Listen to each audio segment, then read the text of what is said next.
alegrar, estar junto, buscando a presença do Senhor. Hoje eu quero falar com você da palavra de Deus e quero começar no livro que nós lemos no início do culto, o livro de Salmos. Salmos capítulo 30. Salmos 30, nós vamos ler um verso somente desse salmo, que é o verso de número 5. Você que está aí na sua casa, que bom estar com você aí na live. Volto a dizer, compartilhe, porque você compartilhando alcança pessoas. Palavra de Deus para nós hoje no Salmo de número 30.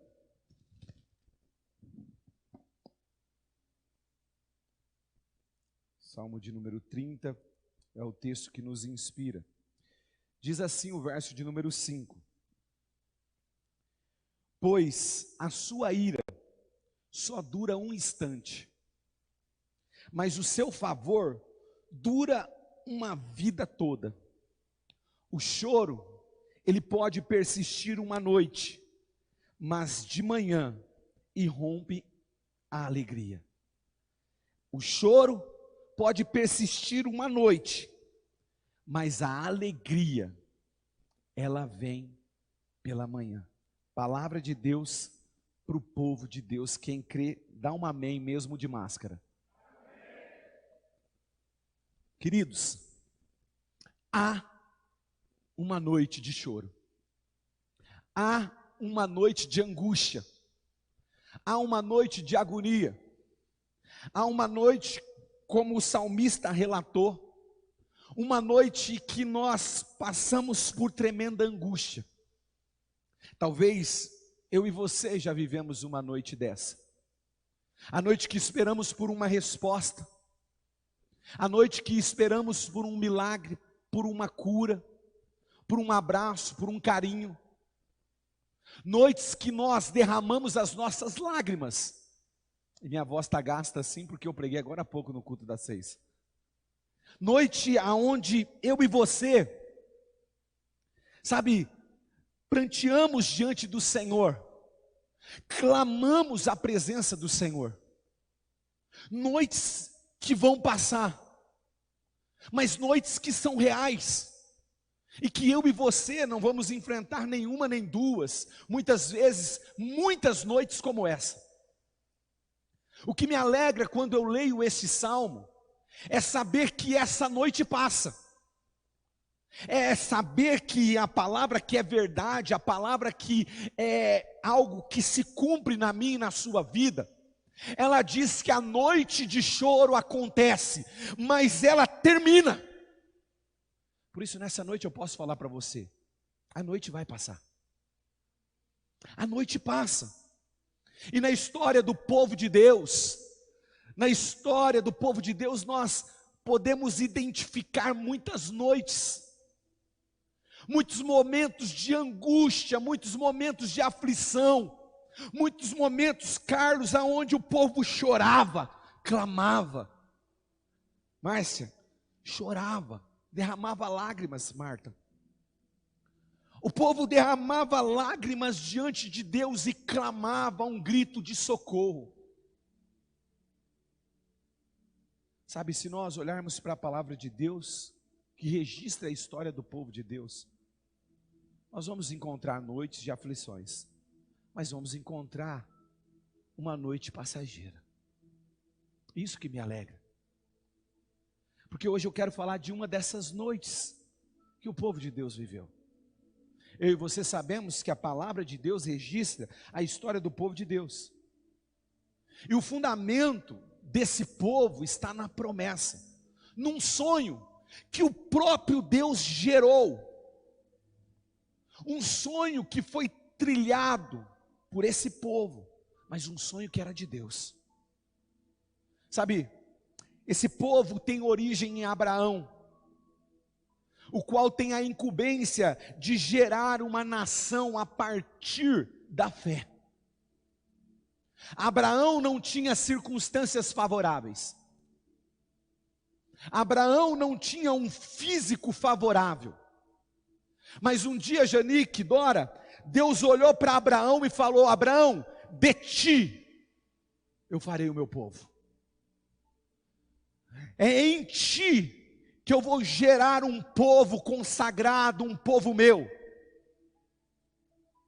E Abraão agiu em fé, gerou esse povo a partir da fé, foi desafiado em seu primeiro relacionamento com Deus a crer, porque ele tinha que sair da terra dos pais, e ir para um lugar que ele não sabia, que ele não conhecia.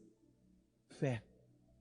Um povo gerado em fé, um povo gerado na promessa, um povo gerado no sonho de Deus. Talvez você fale, Deus não sonha, mas você está entendendo o que eu estou falando, num projeto de Deus. E junto com Abraão estão o seu filho Isaque, o seu neto Jacó, que são os patriarcas que geraram o povo de Deus. Entre idas e vindas, em um tempo de muita fome, a palavra de Deus diz que Deus dá um escape para o seu povo. Abraão gera Isaque, Isaque gera Jacó e Esaú, Esaú e Jacó. E Jacó dá continuidade. E nesse tempo de continuidade de Jacó, o povo de Deus passa por um período de crise, de fome. Não era uma fome só relacionada ao povo de Deus, mas era uma fome, uma crise mundial.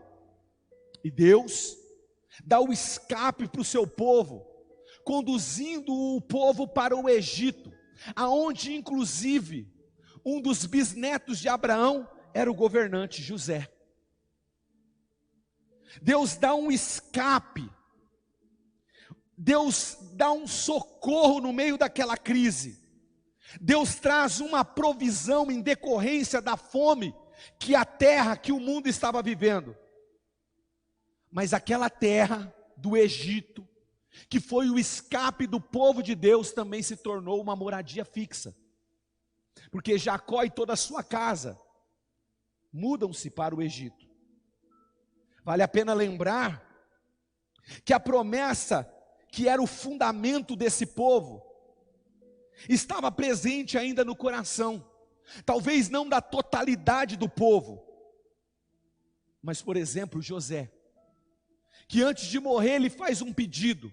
Se você ir para Gênesis capítulo 50, verso de número 24 e 25, José diz: eu morro, porém Deus certamente vos visitará, e vos fará subir dessa terra para a terra que jurou dar a Abraão, a Isaque e a Jacó. José fez jurar os filhos de Israel, dizendo: certamente Deus vos visitará, e fareis transportar os meus ossos daqui. A promessa estava viva no coração de José. José falou: Deus vai tornar a promessa uma realidade, e eu quero que os meus ossos vá para essa terra que Deus prometeu aos meus pais. Existe uma promessa, um sonho no coração do povo de Deus. O povo de Israel se multiplicou naquela terra do Egito, cresceram, aumentaram poderosamente ali na terra do Egito. Mas é interessante que o crédito que José tinha com os governantes daquela terra, depois que ele morre, esse crédito cai em descrédito. Porque aquele crédito protegia o povo de Israel na terra do Egito. Mas quando José morre, troca-se os governantes e cai no esquecimento tudo aquilo que José havia feito da parte de Deus para livrar a terra do Egito da fome. E aos olhos do novo faraó, o povo de Deus que crescia, que aumentava poderosamente, se tornaram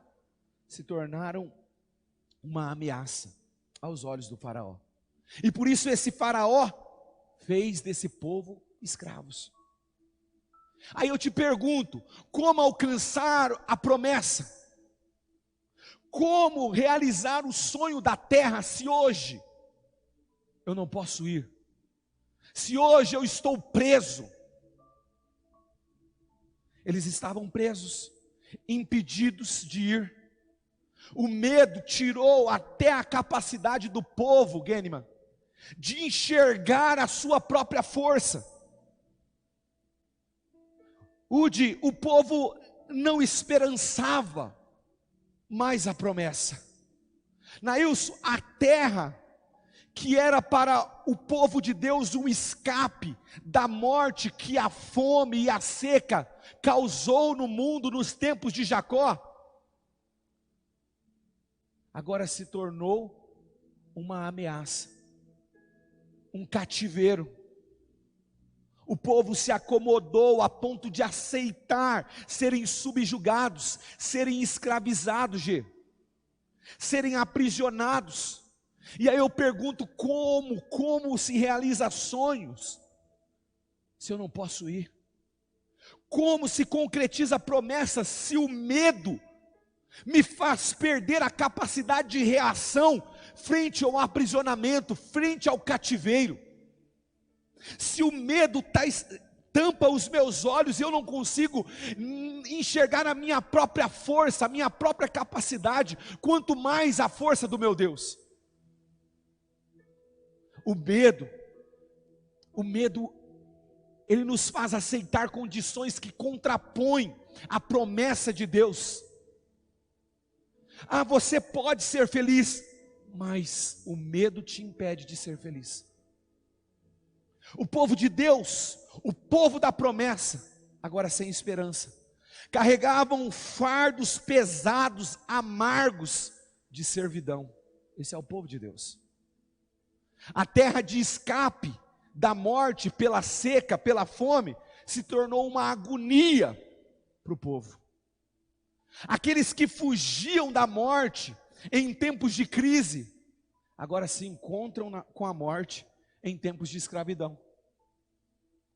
O medo de perder a família para a morte, gerada pela crise, pela fome, pela sequidão, agora se encontra com eles. E no Egito, ou o Egito, deseja matar os seus filhos, antes que eles florescessem. Se você for para Êxodo capítulo 1, verso de número 15 ao 22, acompanhe comigo a leitura. Diz assim o texto: o rei do Egito ordenou as parteiras hebreias, das quais uma delas se chamava Cifra e a outra Puá, dizendo: quando servirdes as parteiras hebreias, o povo de Deus, os hebreus, os israelitas, examinai. Olha o que ele pede. Ele fala assim: examinai. Se for filho, se for homem, matai-o. Mas se for filha, que viva. As parteiras, porém, temeram a Deus e não fizeram como lhes ordenara o rei do Egito. Antes deixaram viver os meninos. Então o rei do Egito chamou as parteiras e lhe disse: por que fizeste isto? E deixaste viver os meninos? Responderam as parteiras a Faraó: é que as mulheres hebreias não são como as egípcias, são vigorosas, e antes que lhe chegue a parteira, já deram à luz aos seus filhos. E Deus fez bem às parteiras, e o povo aumentou e se tornou muito forte, povo de Deus. E porque as parteiras temeram a Deus, ele lhes constituiu família. Então ordenou Faraó a todo o seu povo, dizendo: a todos os filhos que nascerem aos hebreus lançarei no rio Nilo, mas a todas as filhas deixarei viver. Houve choro, angústia, grito de agonia, e esse choro, esse clamor, esse grito das famílias do povo de Deus chegou até o coração de Deus, e Deus deu escape. O escape que foi formado dentro da própria casa de Faraó, chamado Moisés. Moisés, quando teve a convicção da sua missão de libertar o povo de Deus da tirania do Egito, ele se levantou e assim fez, conduzindo o povo para a promessa. Mas como libertar um povo com medo? Como libertar um povo que pelo medo não reconhece a sua capacidade, a sua força? Talvez você falaria, e essa seria a resposta mais exata, com a força de Deus. E Deus assim faz. Deus envia para o Egito pragas, para convencer Faraó e libertar o povo da escravidão. Cada praga representa um deus do Egito, num total de 10 pragas. As águas se tornaram em sangue, rãs, piolhos, moscas, pestes nos animais, úlceras, uma chuva de pedra, gafanhotos e trevas. Essa foi a 9ª praga. Escuridão, trevas. 3 dias o Egito ficou em trevas. Moisés levanta as suas mãos para os céus. Você lê isso em Êxodo 10. E o céu se converte em trevas. Trevas que eles não podiam ver um ao outro. Aquele que estava num lugar não se levantou deste lugar porque não tinha luz, não conseguia ver aquilo que estava à sua frente. Mas o texto diz para nós que na casa do povo de Deus tinha luz. Isso não convence Faraó, G. Isso não convence Faraó. Mas é interessante que mesmo não convencendo, houve trevas.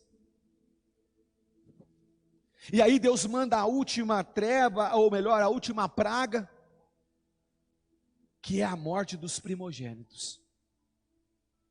Israel se depara mais uma vez com a morte, mas agora a morte está ao seu favor, Nailson, Giovana, Lu.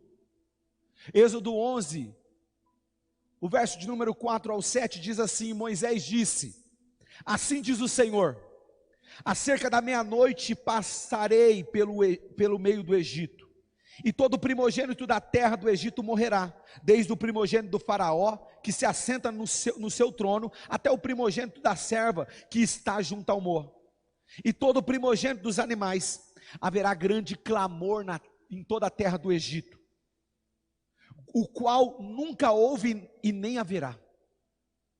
Porém, contra nenhum dos filhos de Israel, desde os homens até os animais, nem ainda um cão rosnerá, para que saibais que o Senhor fez distinção entre os egípcios e os israelitas.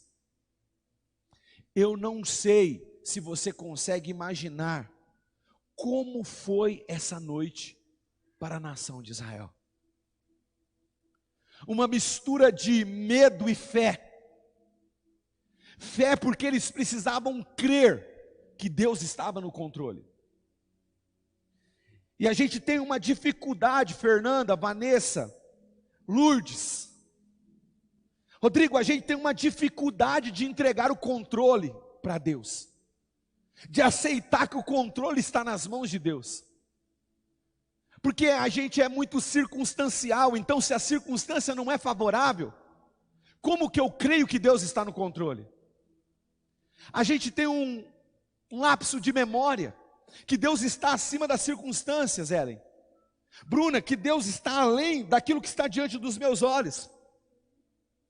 Então eu posso dizer, Vivaldo, que havia aqui uma mistura de fé e crença. Gesiel, Nayara, havia uma mistura. Medo de ser livre, medo de retaliação, medo de seguir em frente. Porque quando vivemos por um longo tempo no cativeiro do medo, temos medo de viver fora do cativeiro. Eu tenho aconselhado pessoas diretamente, e muitas pessoas que às vezes se frustraram num relacionamento, quando elas saem do relacionamento, machucadas, feridas, elas têm medo de um novo relacionamento. Por quê? Porque o medo aprisiona. Empresários que faliram, e que agora têm um medo, mas não é aquele medo, um medo consciente, não, um medo que paralisa, um medo que aprisiona, um medo que coloca no cativeiro. Esse medo é o medo do povo. Um povo que viveu cerca de 430 anos de escravidão. A sua história estava aproximadamente aí 430 anos, marcada, Leide, pela escravidão. Agora tem medo. Medo. Sabe? Uma profunda agonia.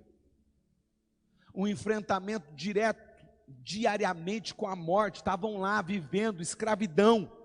Agora estão diante da noite que pode libertá-los para o destino que Deus tinha para a vida deles. Você consegue imaginar? Uma noite toda acordada, aguardando a morte passar, para a liberdade ser uma realidade na nossa vida. Consegue entender o que eu estou falando? Preste, todos nós já vivemos noites como essa, sabe? Esperando uma cura, esperando um milagre, esperando uma resposta, esperando uma libertação, esperando um pedido de perdão. Nós vivemos noites onde a nossa alma grita, noites de agonia que tomam o nosso coração, noites que parecem demoradas, prolongadas, infinitas, parecem que as horas não passam, sabe? A noite que o povo de Deus viveu, diante da 10ª praga no Egito, nos ensina a superar as noites de agonia, noites de choro, noites de lamento, noites de enfrentamento. Silvana, Pires, Jefferson, noites, Arlindo, que nós vivenciamos todos os dias. E aqui que eu começo a pregar. Abra a palavra de Deus em Êxodo capítulo 12. Agora nós vamos tentar ficar nesse texto. Não vamos ficar, mas vamos tentar ficar. Êxodo capítulo 12.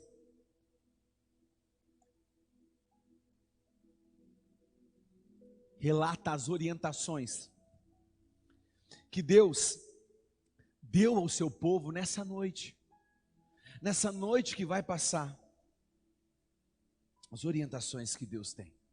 Eu começo no verso de número 3, para não nos demorarmos na leitura. O verso de número 3 eu leio para você, que diz assim: Falai a toda a congregação de Israel, dizendo: aos 10 desse mês, cada um tomará para si um cordeiro, segundo a casa dos pais, um cordeiro para cada família. Agora eu dou um pulo lá para o verso de número 5. O cordeiro será sem defeito, macho, de 1 ano. Podereis tomar um cordeiro ou um cabrito, e os guardareis até o 14º mês, o 14º dia desse mês. E todo o ajuntamento da congregação de Israel o imolará no crepúsculo da tarde. Verso de número 7. Tomarão do sangue e porão em ambas as ombreiras e nas vergas da porta, nas casas em que o comerem. Naquela noite comerão a carne assada no fogo, com pães asmos, e ervas amargas a comerão. Verso de número 11. Dessa maneira os comereis: lombos cingidos, sandálias nos pés, cajado na mão. Comereis depressa. É a Páscoa do Senhor.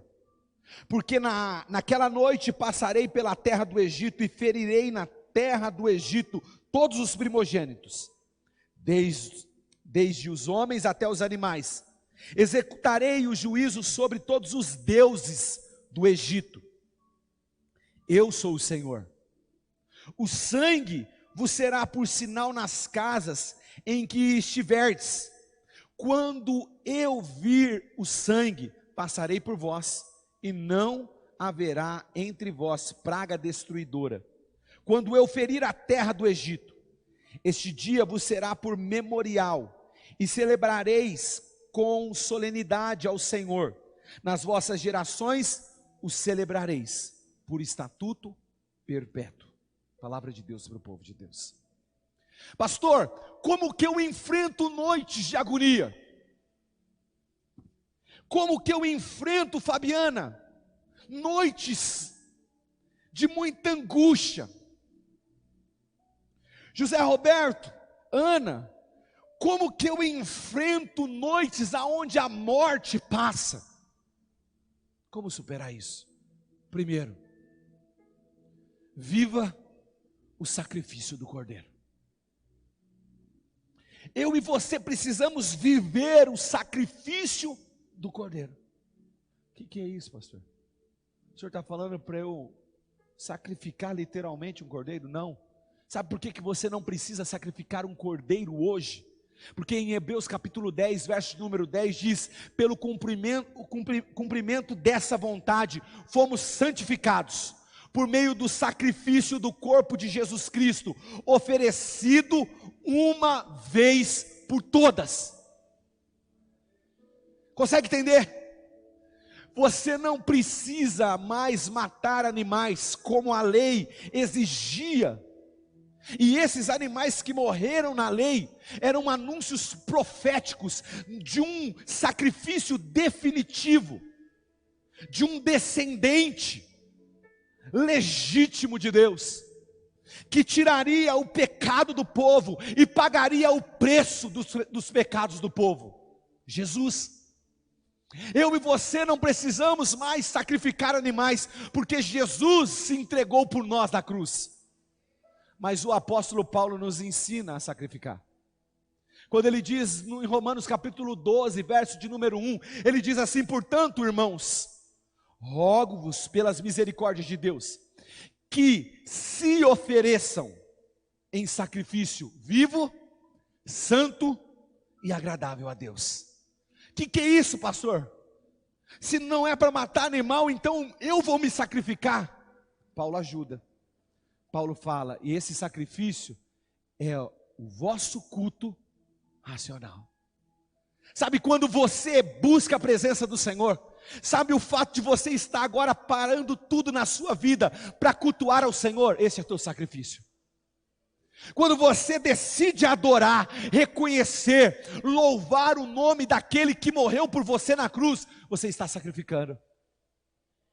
O escritor de Hebreus, no capítulo 13, verso de número 15, ele diz: por meio de Jesus, portanto, ofereçamos continuamente a Deus um sacrifício de louvor, que é fruto de lábios que confessam o seu nome. Quando você abre a tua boca para adorar, você está sacrificando, e o teu sacrifício está chegando diante do trono de Deus, como um aroma suave.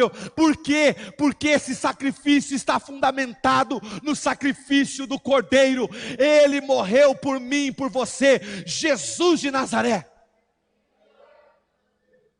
Sabe, sacrifício, Davi nos ajuda. Davi nos ajuda. Vocês têm que ficar de máscara porque eu babo muito, vocês estão percebendo aqui, né? Sacrifícios, Davi nos ajuda. Salmo 51, verso de número 17, quando ele fala: os sacrifícios que agradam a Deus são espíritos quebrantados, um coração quebrantado e contrito, ó Deus, não desprezarás.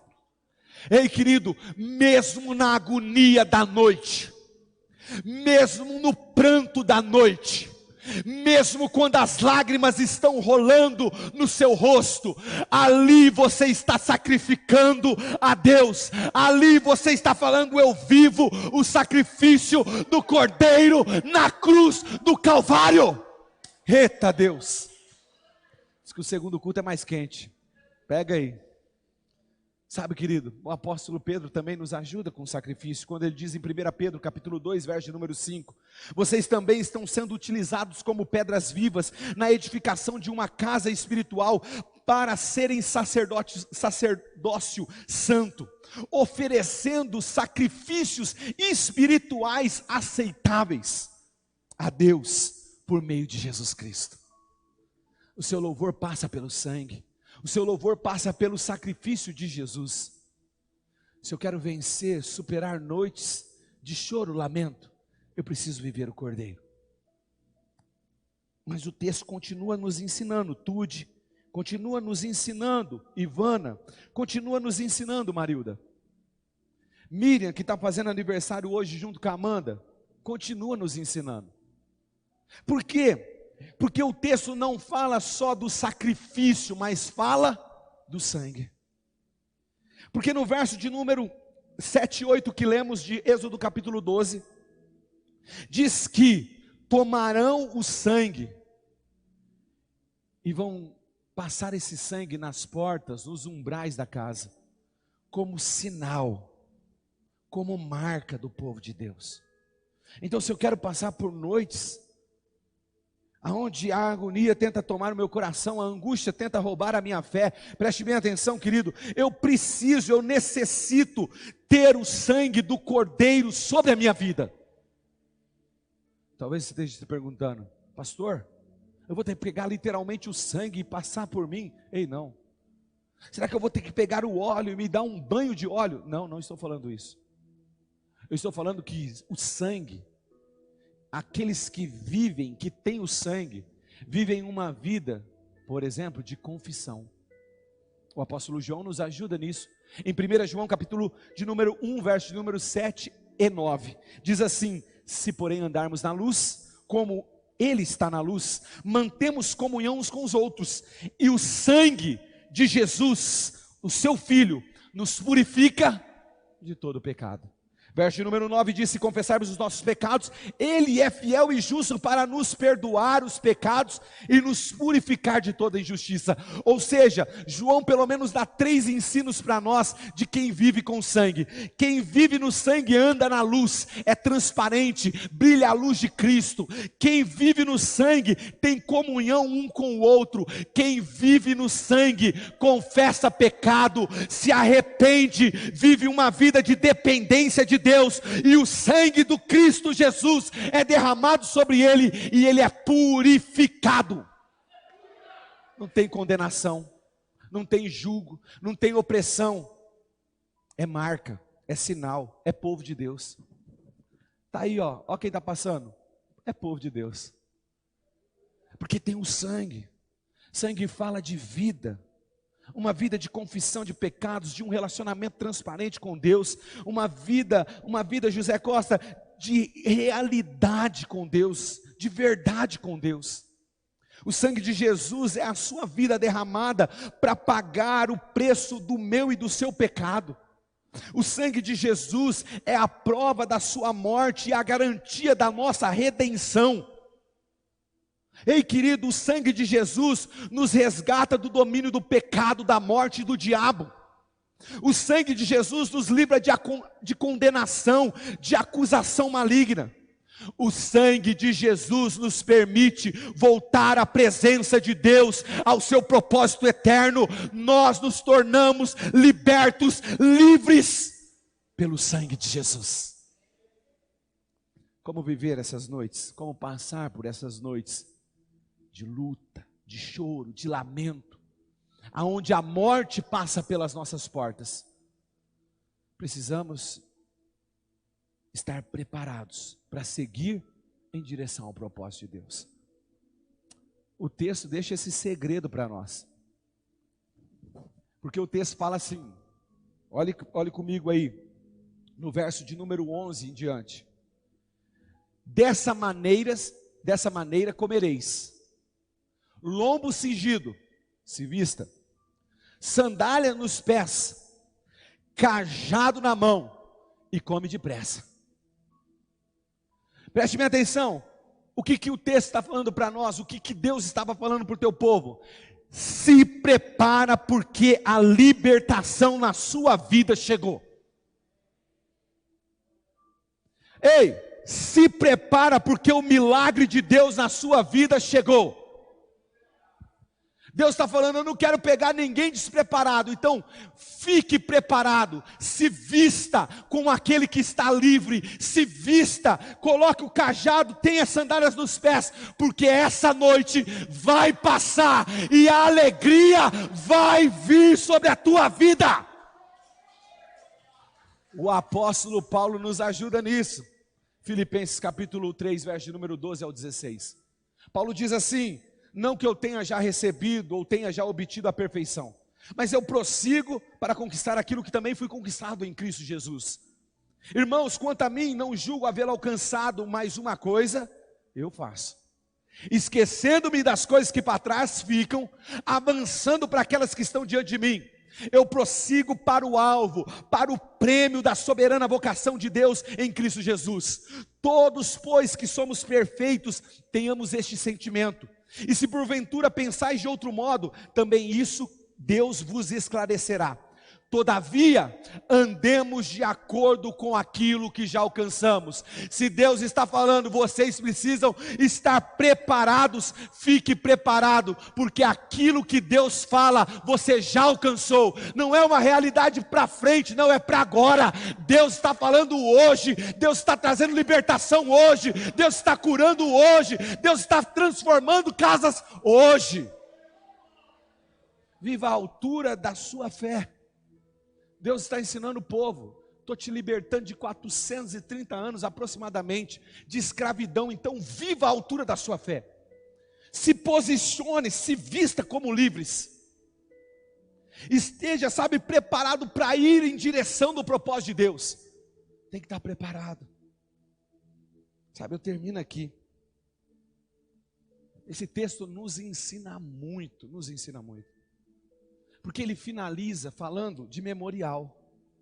O texto fala para nós que esse dia vos será por memorial, verso 14 de Êxodo 12, por memorial, e o celebrareis como solenidade, como solenidade ao Senhor, nas vossas gerações o celebrareis por estatuto perpétuo. Como assim? Leonor, como assim? Preste atenção. Por que memorial? Porque haverá outras noites. Haverá outras noites. Israel, vocês estão vencendo essa noite. Essa noite está passando. Mas haverá outros riscos. Preste atenção. Nós teremos que enfrentar o exército de Faraó. Nós teremos que enfrentar um deserto. Nós teremos que enfrentar gigantes. Mas preste atenção. A noite que passou, o que vai passar, é um memorial. Porque você vai se lembrar quando estiver diante do exército de Faraó: Deus me tirou da escravidão do Egito naquela noite Deus me livrou da morte, naquela noite Deus derrotou os meus inimigos, naquela noite Deus estava com o seu braço forte. E se Deus estava com o seu braço forte naquela noite, que venha os exércitos de Faraó, que venha o deserto. Se naquela noite o braço forte do Senhor foi ao meu favor, que venha os gigantes, porque a promessa de Deus independe dos meus adversários, independe das circunstâncias adversas. A promessa do Senhor só depende do braço forte dele ao meu favor. A noite pode durar, mas a alegria, ela vai acontecer. Ela virá sobre a nossa vida. Eu me lembrarei que tem um Deus. E alguém se lembrou. Porque se você for lá para Deuteronômio, capítulo 26, o verso de número 5 em diante, ali Deus está falando, e aí o homem de Deus se levanta, naquele dia, e ele fala, ele declara, ele se lembra do braço forte do Senhor, porque o verso de número 5 diz assim: então, solicitando a palavra, tu declararás em alta voz diante de Yahvé teu Deus: meu pai era um arameu que desceu ao Egito com um pequeno grupo de pessoas. Ali ele viveu e se tornou uma grande nação, uma nação poderosa e numerosa. Contudo, os egípcios nos maltrataram, nos humilharam, impondo-nos uma dura escravidão, um cativeiro.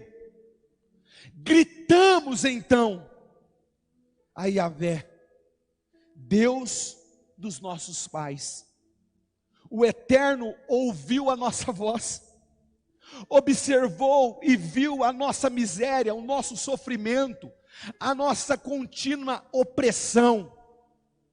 E o Senhor nos fez sair do Egito com a mão poderosa e o braço forte, em meio a grande espanto e pavor, com sinais maravilhosos e prodígios. Ele nos conduziu a este lugar e nos entregou essa terra, terra onde mana leite e mel.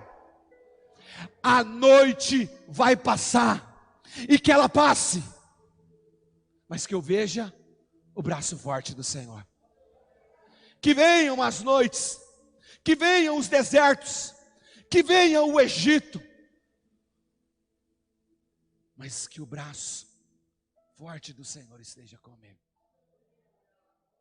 Porque se assim